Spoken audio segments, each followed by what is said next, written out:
My name is Philippa Kibugu Dikwi. I'm a 21-year breast cancer survivor. The reason I started this organization is first in the memory of my sister who died of breast cancer in 1986 and my survival in 1994. When I survived, a question came to me. Would my sister be alive if she lived in the US? And without being able to answer that, I asked myself, should where somebody live determine whether she lives or dies? And so started Philippa's journey to help the women of East Africa. But her journey was not one of taking the road less traveled, but rather a journey where there was no road at all. When I first went to Rwanda, breast cancer was not known. Nobody knew about breast cancer. Although I met 27 women whose breasts, in their own words, had been cut off. Not by specialized doctors, but ordinary doctors, because that's the only way, that's the only treatment available in the country. There was no single oncologist. I did a small survey of 10 doctors to see whether I can get help from the doctors. I asked them, how many of you got training or have heard of breast cancer?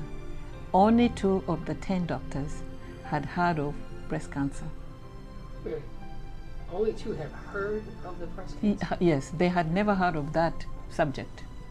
If that wasn't bad enough, she learned that women of East Africa were being misled about the very subject of breast cancer. Oh, you talk about this, what's that?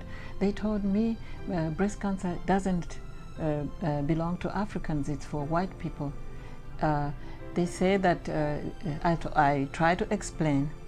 They said, no, we don't talk about it. You can't talk about it. If you talk about it, it's going to be contagious. People will shun you. It was incredible. So how do you educate people who regard this issue as taboo and live in an area where the medical community is so far behind the rest of the modern world? It starts with awareness. Awareness is not just awareness as we know it here. It's sensitizing people because this is taboo. You don't talk about something that is shunned and that is feared because there's so much stigma about it. You have to get people to trust what you're saying. The only saving grace was I could talk about my sister and I could death, and I could talk about myself as a survivor. I had double mastectomy, I had chemotherapy, I had reconstruction, and I had support during all that. Using the lessons learned in the US, I said I would start a support group with the survivors. And that's exactly what she did. That was then, this is now. Today, Philippa's office is filled with newspaper clippings, pictures, items, and awards showing the impact her organization has had. Breast Cancer Initiative East Africa is truly making a difference. They are saving lives. Who are we? We are educators, encouragers, campaigners, fundraisers, advocates, and believers. She's come a long way. In 2007, she funded her first trip to Africa by selling her clothes at a silent auction in her home. Today, the organization provides training to their peer leaders in Africa so they can help spread the knowledge and help more women survive. They're always thinking of creative ways to raise funds and awareness. They host dinners at locations in the US and in Africa where people enjoy a delicious meal, share stories, and learn more about what they can do to help this wonderful cause. Funds are generated in multiple ways, including selling shirts, sandals, books, and more. And they organize events such as the Ulinzi Walk. One of the main events, we call it our signature event, is the walk.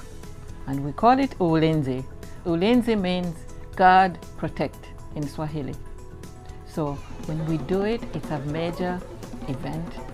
That's when we reach out to everybody.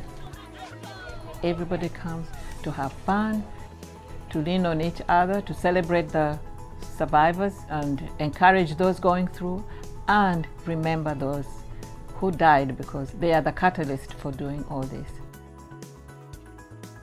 The one in Rwanda is not a fundraiser.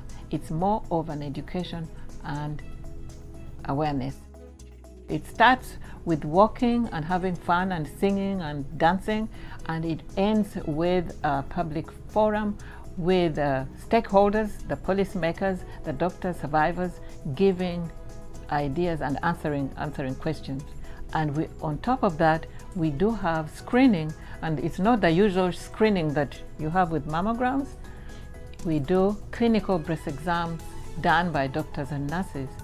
And their latest innovation is utilizing the smartphone to reach thousands. The most exciting and innovative idea that I've ever had to come up with was something I call fighting breast cancer, one smartphone per village.